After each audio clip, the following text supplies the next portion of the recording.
All right, shall we begin? All right, so thank you very much for joining in. Let's start with, first of all, correcting our motivation. What I thought of doing today is to continue on from the previous session with spoke of death and impermanence. We'll let it evolve in this way.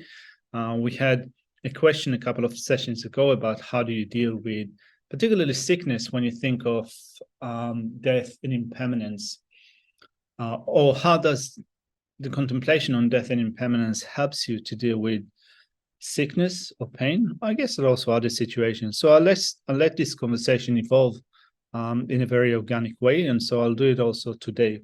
What I thought of doing in the previous session is to include contemplation on subtle and coarse impermanence, but we ran out of time and we didn't do it.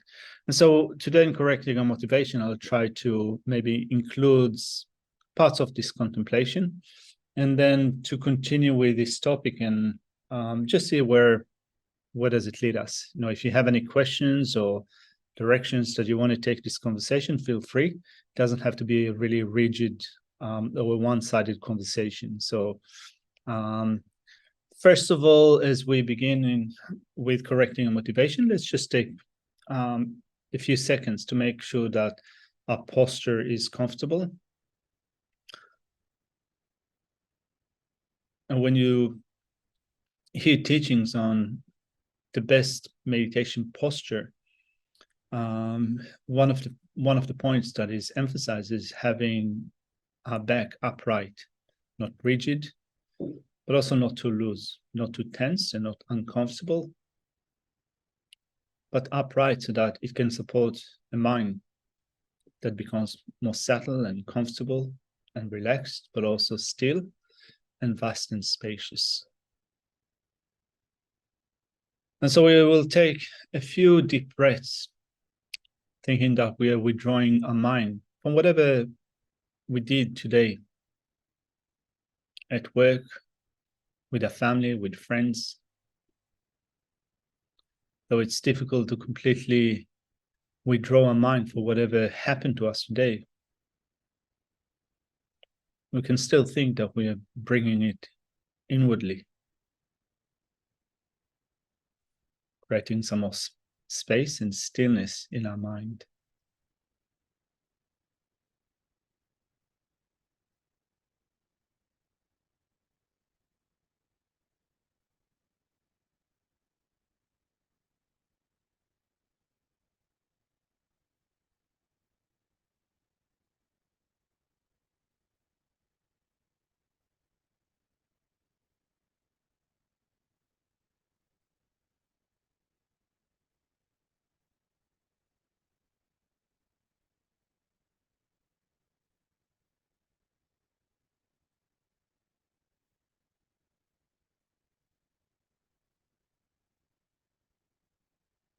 And we're going to scan our body from our toes all the way up to the crown.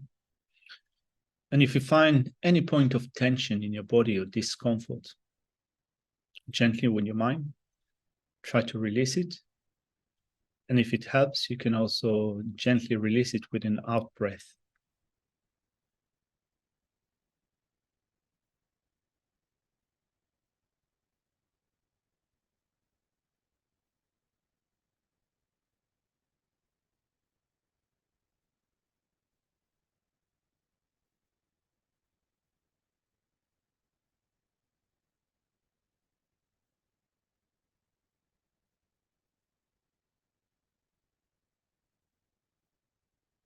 And turning our attention to the breathing process and counting a round of 21 breaths.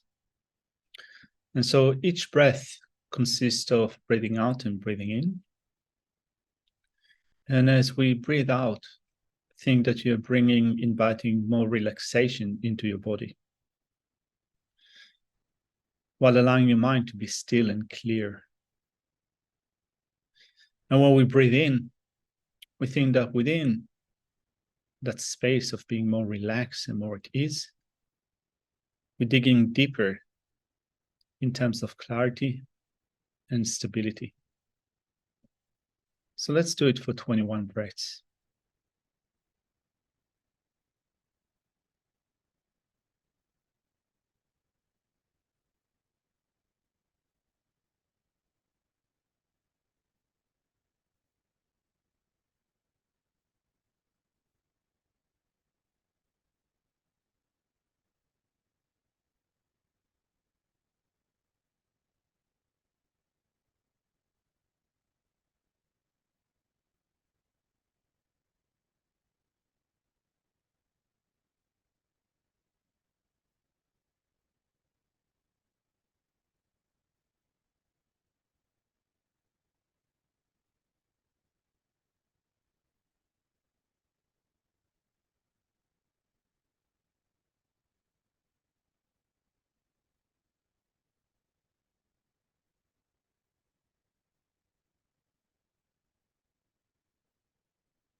And as we begin a quick contemplation on subtle impermanence, an ever-flowing process of change,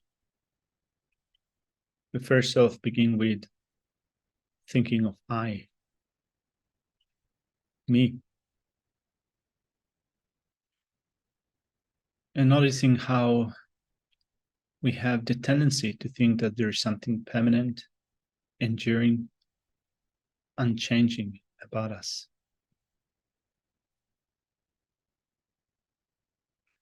Thinking that there is a core of ourselves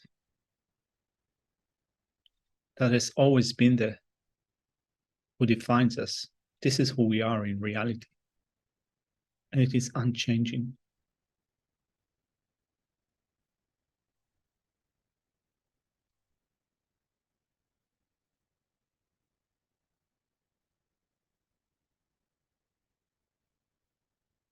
And so, in order to undermine that sense of stable and solid, permanent sense of self, we can also think of how we identify with our body.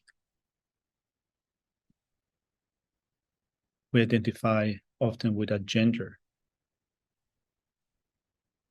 I'm a man, I'm a woman,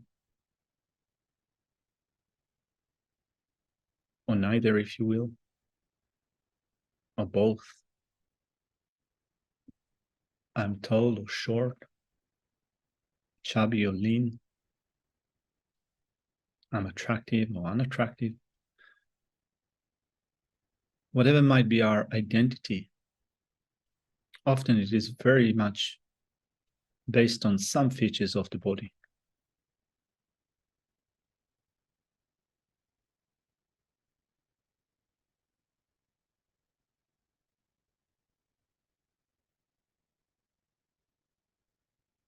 And so let's try to dismantle that sense of stability in relation to our body. First of recognizing that on the surface, the level of the skin, there are always different sensations that tingle. Sensations of heat or cold, comfort or discomfort, pleasure or pain.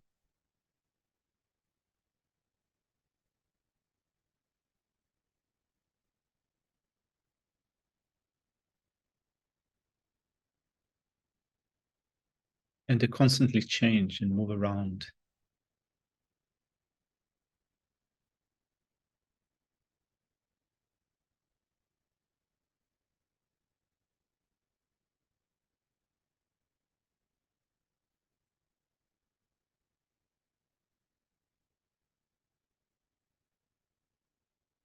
And thinking that dead cells and live cells and things which are constantly come out, excreted from the pores of our body. Hair growing, hair falling.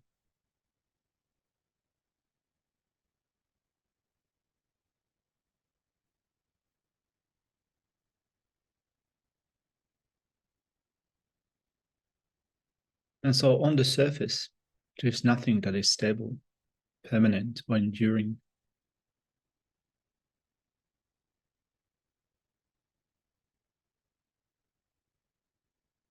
And then with our mind going beneath the outer surface into the body,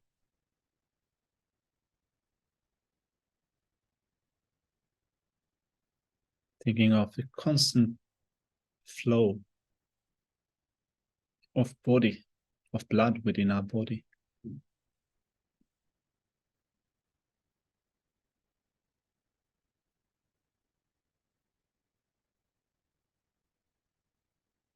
Feeling the heart pumping.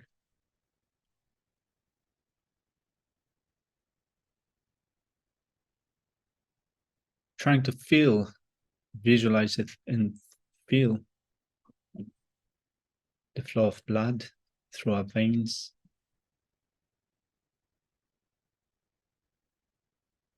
with food and nutrients, oxygen,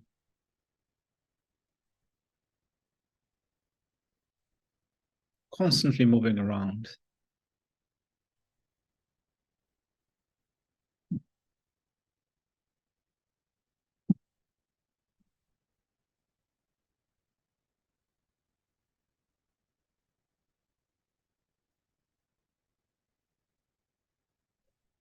With a nervous system that runs through our body,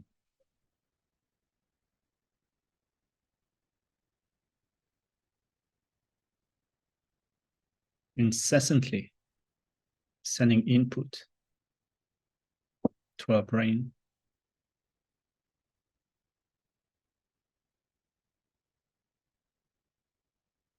that has a gigantic number of neurons,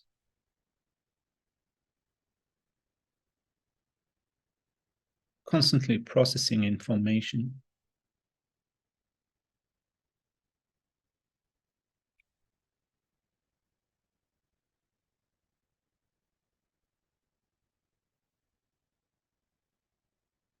With electric pulses and chemical exchange.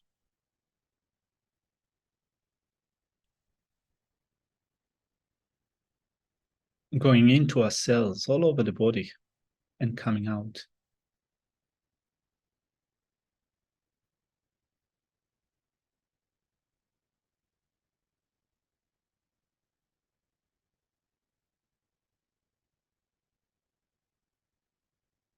And even the skeleton, the bones that seem to be so solid, are changing. New cells are being born, and old cells fade out.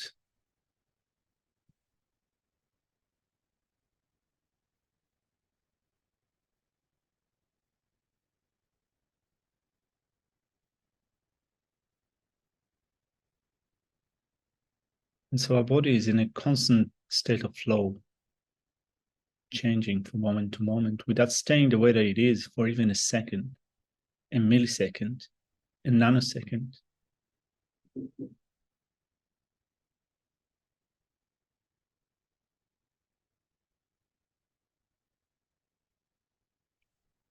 And it has been like that right from the moment of birth.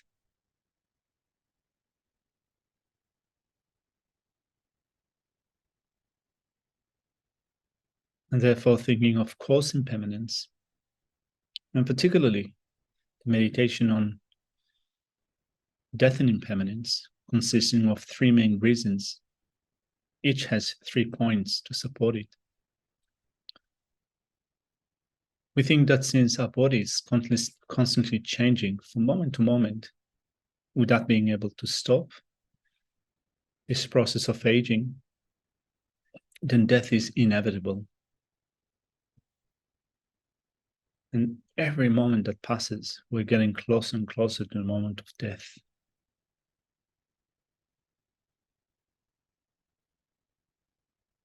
In thinking that there is not a lot of time left for us in this life, particularly if we want to make our life meaningful, preparing for the next lifetime and beyond.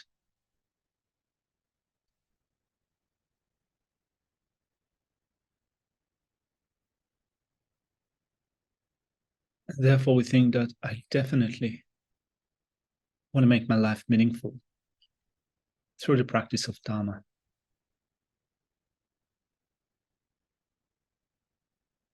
And yet the time of death is uncertain, for there are so many conditions that can cause our death, and so few conditions that keep us alive.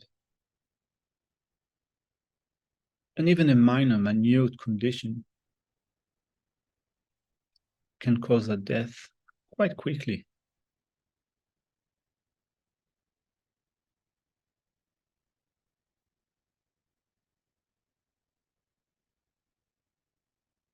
Being bitten by a small insect, by a spider, maybe a scorpion, or even a snake that injects just a little bit of poison venom into our body. a minute amount, triggering a process of chain reaction, expediting our death. Even minute conditions can cause that. And even the medication that we take at some point can no longer work or even create more problems. Particularly with complicated physical conditions. And so the time of death is uncertain. And therefore, rather than thinking that I'll do my best when I retire, when my kids grow up, when I get old, when I have enough money, I can think that I'm going to start from today, from now. Even if we cannot set everything aside and do only Dharma, we can still start to shape our mind in a positive way starting from today.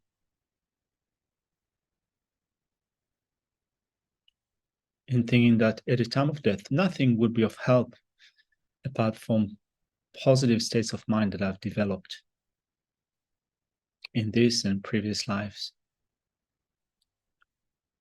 My friends will not help, my relatives will not help, I will have to leave them behind, and my possessions too will be of no avail. Whatever name I've made for myself, reputation, and even my body, all of them will be left behind, and I will continue on with my mind into a new life. And therefore, rather than trying to hold on to that sense of security with the things that I know, we can think, I'm going to practice Dhamma to my best ability without being tainted by the 8 worldly concerns, ensuring that at the time of death, I will be able to give rise to a positive state of mind that will help me to secure a good state of rebirth in my next lifetime.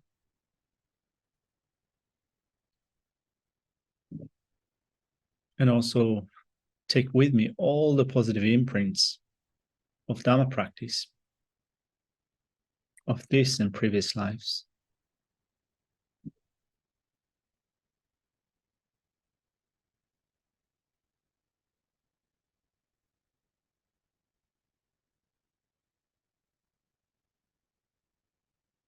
And so with that in mind, let's continue our discussion from the previous week, in thinking that, at least to make my mind meaningful in a Dharma way, I'll start with going for refuge. I rely upon the Buddha, the Dhamma, and the Sangha in studying the teachings of the Buddha, the teacher, and relying upon Dhamma teachers, Dhamma friends as Sangha,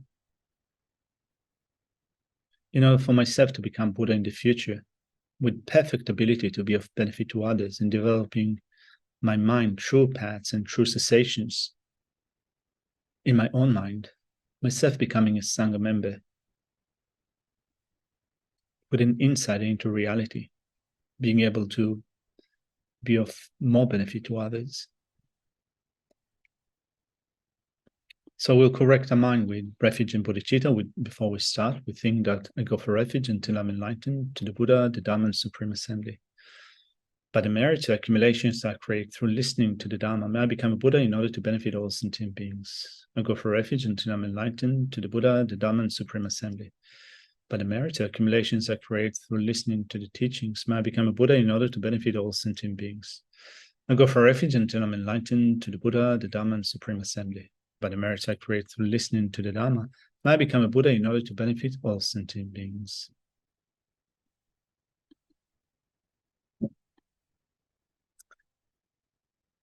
All right, let's start. So Debbie's saying, isn't the focus on death like giving up on curing the illness in the body? Is there a middle ground for the mindset between ignoring, denying, pushing death away, and focusing on it as inevitable. If I'm at the point where I'm still seeking to heal, to cure myself, to find causes and treat the illness, I haven't given up yet, and still want encouragement, hope, the sense of empowerment in this healing path. There are many things I can do to improve or change my health, and things are constantly changing. Sure, I can accept if I can't or don't heal this illness. I understand the inevitability and accept it, but it seems not yet time. How can this principle of Buddhism prepare me to live, not die? All right, and so I totally agree with you, Deb, that we need to, before death, also take care of ourselves to make sure that we still remain healthy, or at least, even if we know that there is a certain conditions that can cause a death within a few years, it's still, I think, valid to seek some form of medical treatment or some form of medical support that can make it easier for us as long as we're alive. Particularly, I think we're trying to combine two approaches. One of them is an approach that appreciates that we have a precious human body or precious human life, which is in the scope of the Lamrim teachings. Is found at the beginning of the Lamrim teachings. We contemplate, we reflect upon having found a state of a state of birth, which has 8 states of freedom and 10 sets of endowments or richnesses. And I'm not going to go through all of them, but basically the summation of them is that we were born as human beings. We have all the external conditions that make it possible for us to encounter the Dharma, to study the Dharma, to put it into practice. We don't have a set of wrong views that prevent us internally from doing that. We also don't have other people that externally prevent us from practicing the Dharma. The Dharma is available to us. We have teachers and spiritual communities that support us.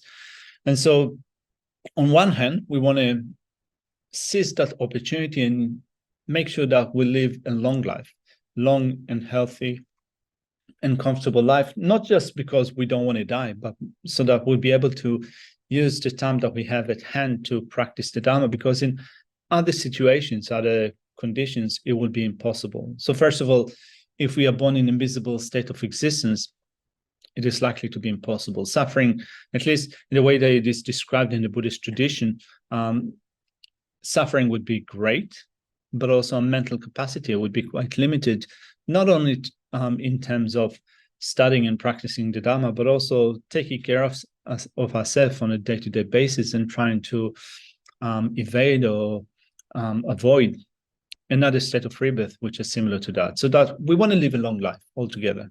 We want to live a long life, but also we want it to be as comfortable as possible so that we'd be able to practice the Dharma as much as we can. And it's getting harder and harder. I think that, I don't know if I said it in one of our discussions here or in another discussion that I've had with some Dharma friends recently, but I had a situation where I had a really massive toothache a few years ago. Couldn't do anything. It just it was just present all day and all night.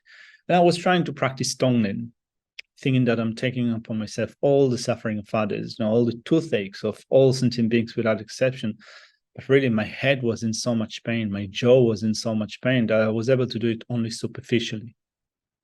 And so it's better, I guess it's better than nothing. But I think that the point is that when the body is in so much pain, so debilitating, it is hard. And also, it might be that when our body is too run down, our consciousness would also be run down. Our mind will either be tired, unclear, screaming from pain or from discomfort. So, sure, we want to keep a healthy body, particularly if we know that we are sick with something that can be cured for the time being. We want to apply the treatment so that we can still not only use our time to study and practice the Dharma, but also use our time with the people that we love. There's nothing wrong with that. We have family around us, we have friends around us. Yeah, we say that at some point we will have to be separated from them, but it is not bad to spend good time with our family and friends. Also thinking that, and this is something that is, I guess, we need to think of for ourselves and honestly with ourselves and see how it works for ourselves. But the point is that it might be that we suffer from a certain sickness, which is pretty bad, that also entails a lot of physical illness or physical pain. Sometimes we think that maybe I'm better off dead because the pain is too much. But what happens if we are born in a miserable state of existence? How will it be like for me? Like, for example, I might suffer from severe pain most days. No, I haven't been to that situation yet. So, of course, I can speak about it now with a sense of bravado, but someone that experiences chronic illness and chronic pain that has to do it, deal with that day in and day out, they have a different mindset to mine. I totally agree with that. But still, there's some support system that I can rely upon. There are people that support me. Maybe there's some medication that I can take in order to make it easier. Whereas if I'm born in an invisible state of existence, it is likely that none of it will be available to me. It would be way worse. And so in that sense, you could say that even though pain and sickness might be horrible in this life, could get way worse in future lives. Prospect doesn't sound it's not very encouraging, isn't it? Kind of, we want to hear pleasant words. We want to find some counsel and, to feel hopeful. But I think that when you think about it from a Dharma perspective, I think that really hope and courage comes from seeing that, first of all, we can use our mind, our practice in this life to change our mind, to change the way that we think, our approach to life in this life, but also to change our orientation so that in understanding that complete freedom from suffering will only come when we become liberated. Not only that, we can also develop our mind to be perfect, to completely eliminate everything that limits our mind so that we can also be of perfect benefit to others. And so spending some time in getting medical treatment is important. It is important if we can use it for our spiritual practice.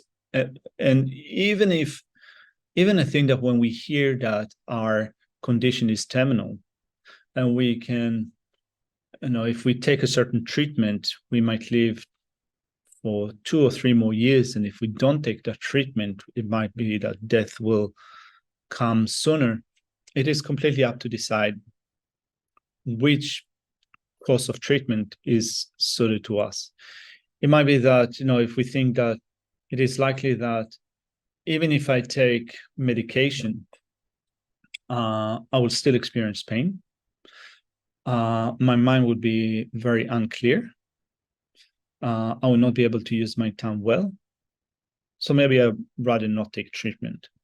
Or we can think that, but still, it's better than dying and taking another rebirth that could be in a miserable state of rebirth. I mean, there could be different perspectives that we could take on a situation and decide what's right for us.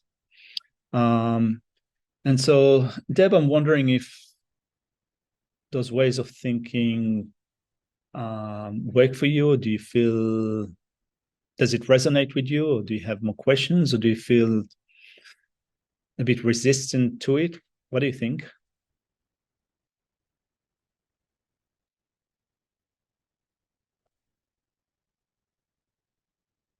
All right. Are there other people, other questions?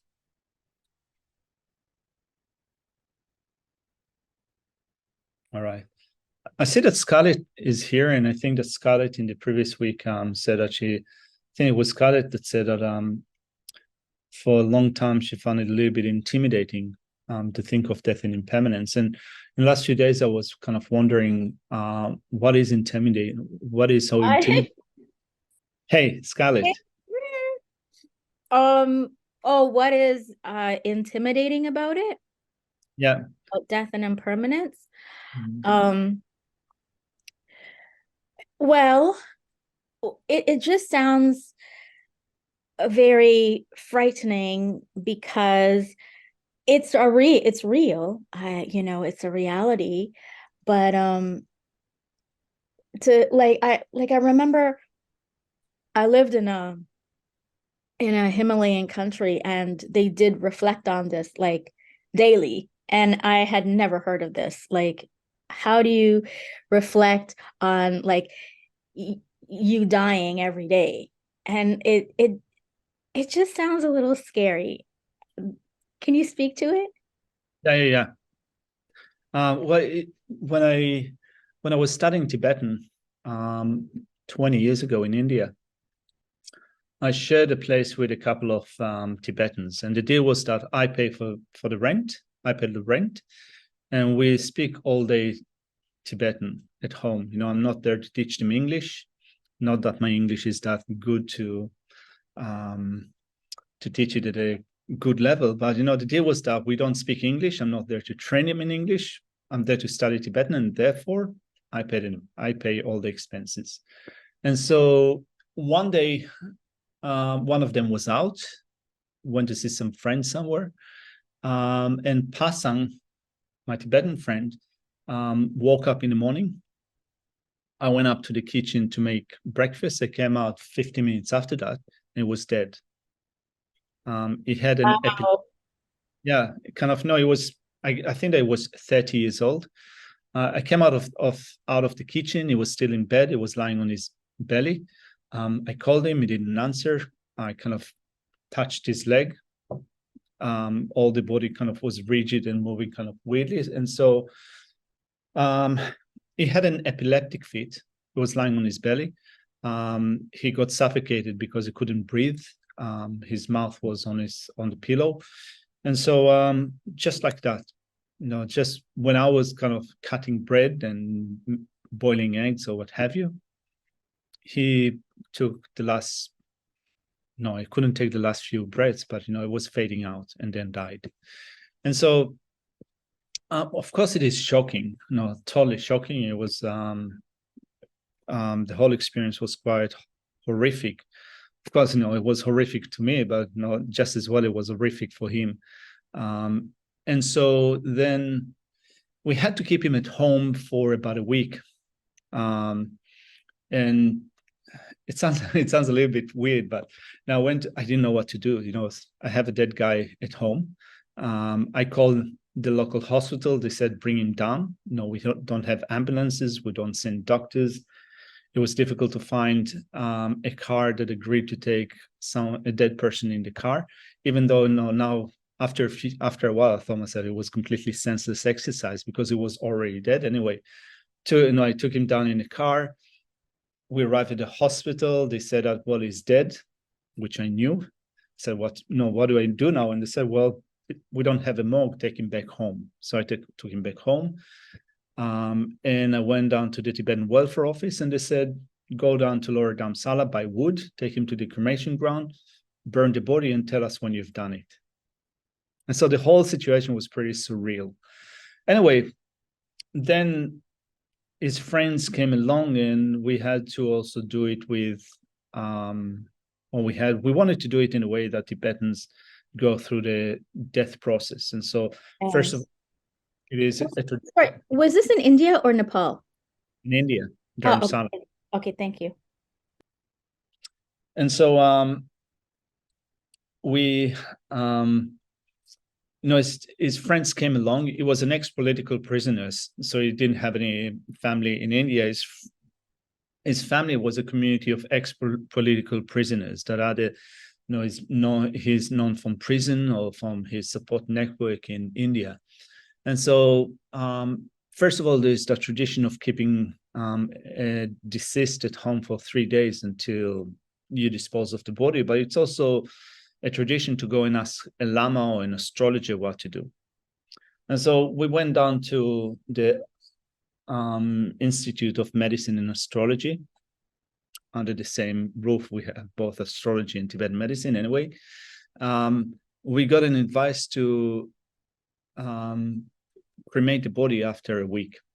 Luckily, it was winter, and so the body did not decompose at home, at least quickly. But it was pretty full on to go in and out every day, and even to go to sleep in my own bed, knowing that next door, Pasang is kind of, or what used to be Pasang, is there. Then we took the body to the ground, and we cremated the body.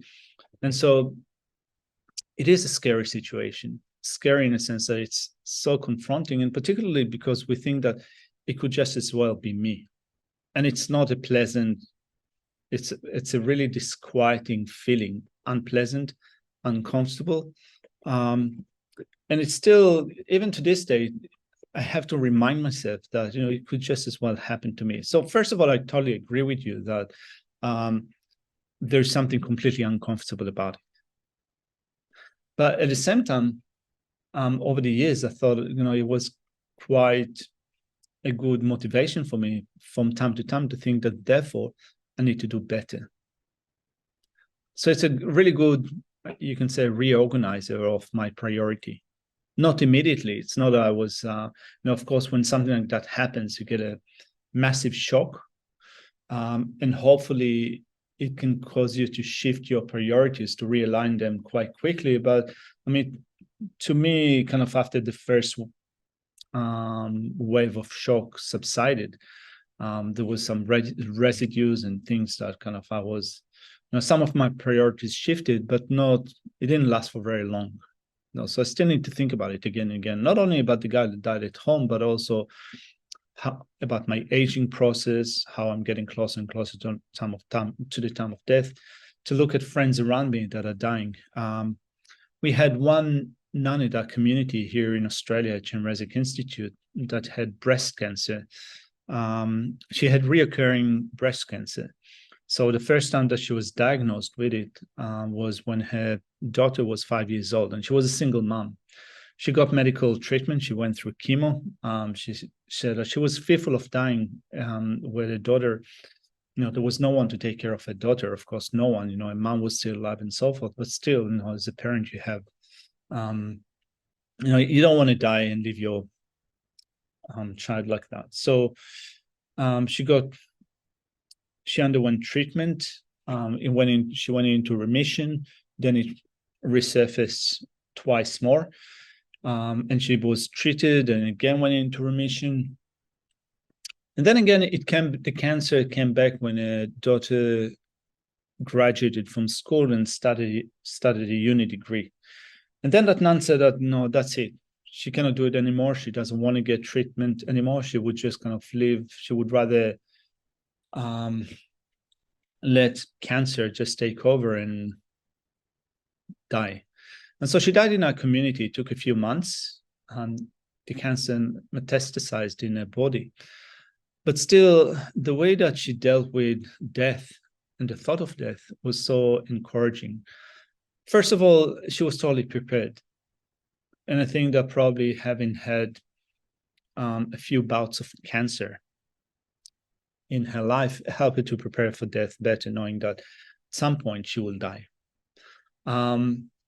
She died without having left anything unsaid, no unsolved situations. She was just kind of all her interactions with the people around her was just based on love and sense of closeness.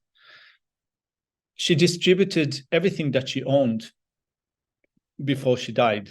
Of course, she had some money left. She left it to her daughter so that she'll be able to kind of, as a young adult, to start off in a good situation, but also with other things, trivialities. She kind of gave up everything and made sure that when she dies, she doesn't die with any sense of tight holding. So it was actually quite inspiring. And I don't know if I'd be able to do it in the same way that she's done it. It's, of course, each and every one of us are, our own individual person.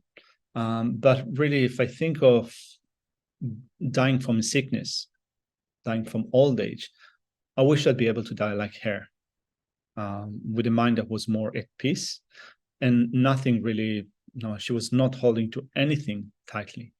And so thinking of that is really confronting.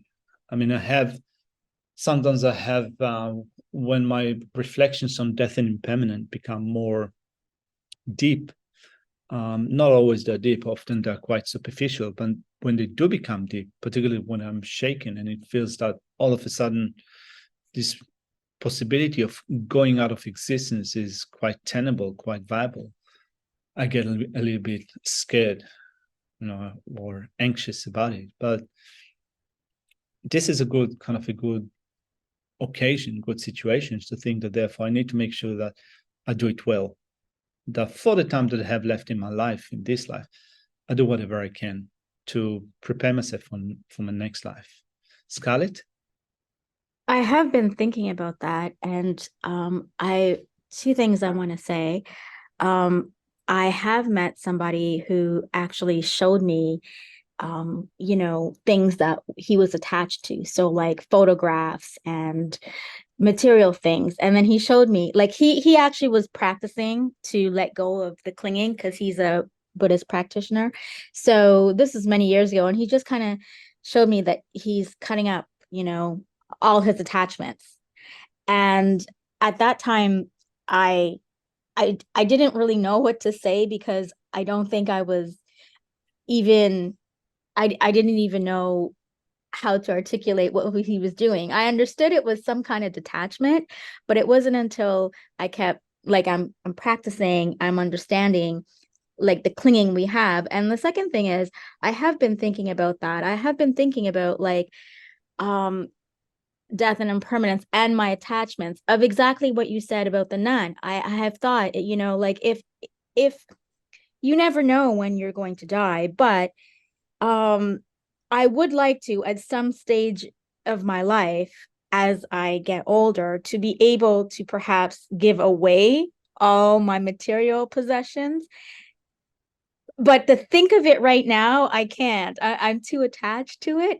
But I have thought that ideally that would be good, as what I saw that friend did in front of me was cut up all his attachments and let go of all his material possessions. Like he gave most of them away to me that was very prized of him. And I thought, I hope I can do that, like give everything away and maybe, live simply.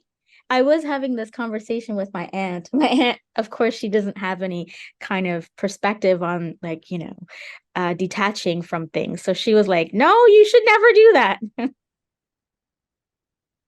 Well, I think that there are a few points that came up in my mind as I was listening to what you said, Scarlett. One of them is that the opposite of attachment is not detachment. The opposite of attachment is non-attachment. And I'm making this point because I think that there are some things that we do need to still hold on to because we still live kind of in society. We still live, we still need to make sure that we get by in this life. And so some things we do need. We still need money. She couldn't turn a blind eye. All right. And so, we still need money. We still need a place to live, I reckon. We cannot live a life, not all of us can live a life as monks and nuns.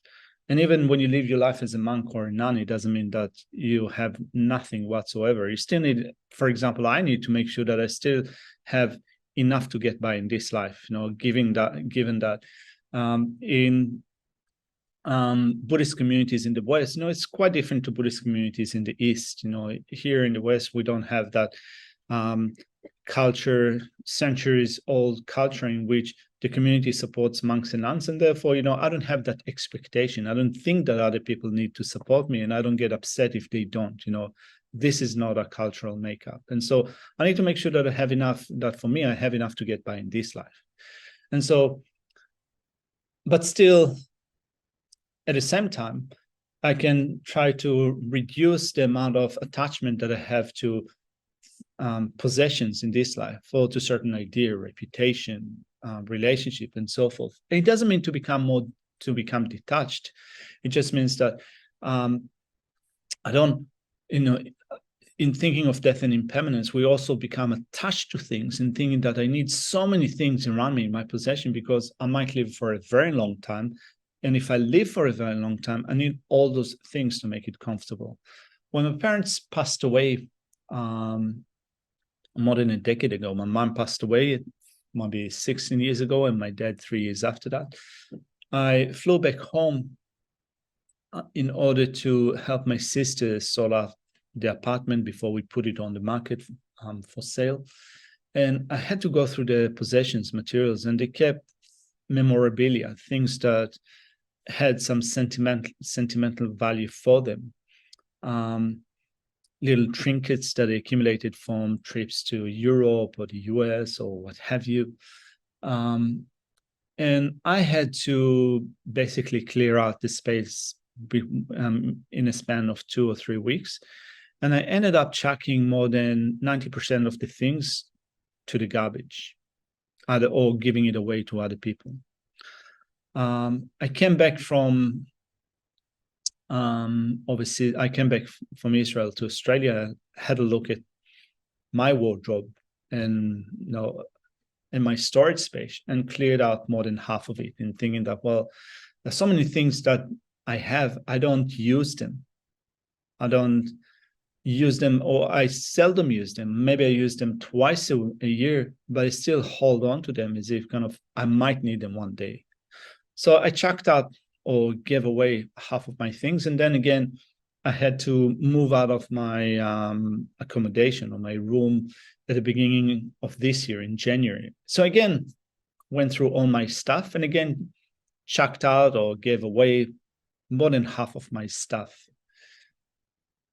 And so I think that kind of, it's not a sense of detachment, it's rather than not being attached to them, because detachment is a kind of thing where you completely distance yourself from those things and you don't care about them anymore. So I think that there are some things that we still need to be careful about. We still need to make sure that we have enough to get by.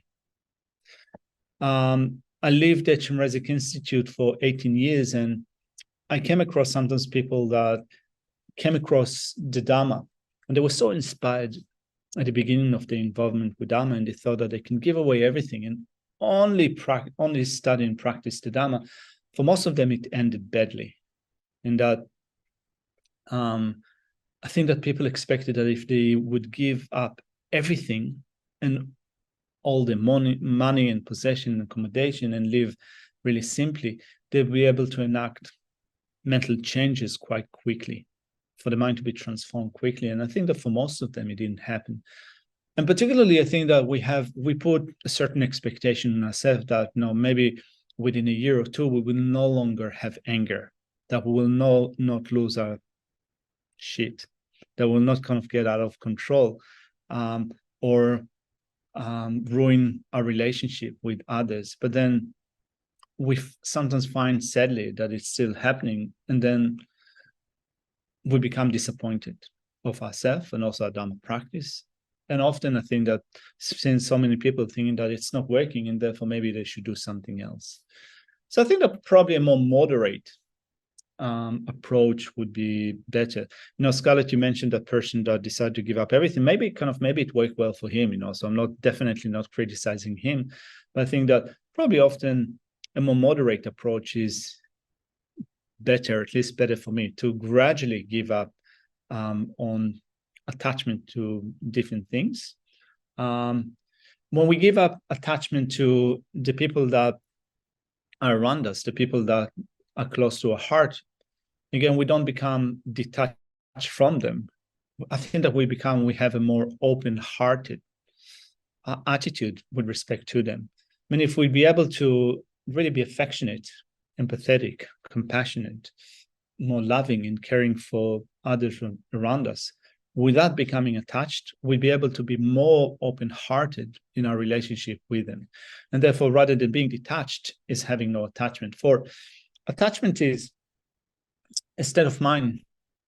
It's a process by which we exaggerate or we superimpose positive qualities that are not really there in actuality. So certain things in our possession, or some person have, let's say, 50% of good qualities, and our mind exaggerate those qualities. It makes it 100% beautiful and amazing and attractive and wholesome. And this is the source of my happiness. If only I would have that, I could be happy. And therefore, it is completely blinded to the possibilities of it having some faults or having some problems, having some issues.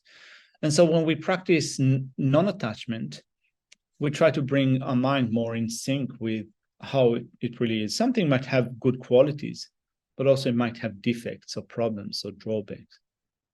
We might be able to have more open-hearted relationship with that thing if we were able to see it in the way that it really exists, to appreciate its good qualities, but also its defects.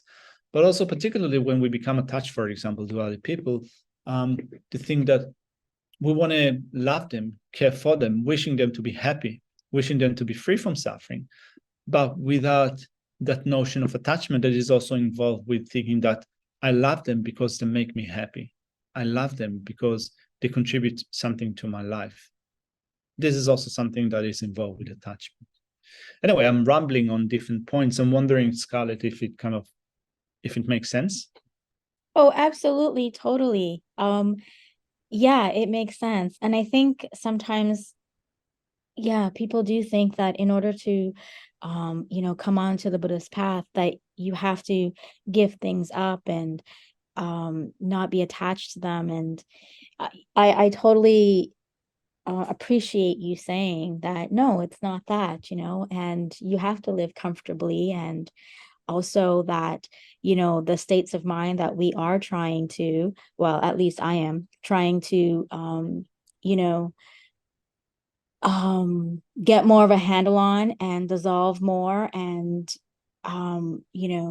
grow more of the virtue.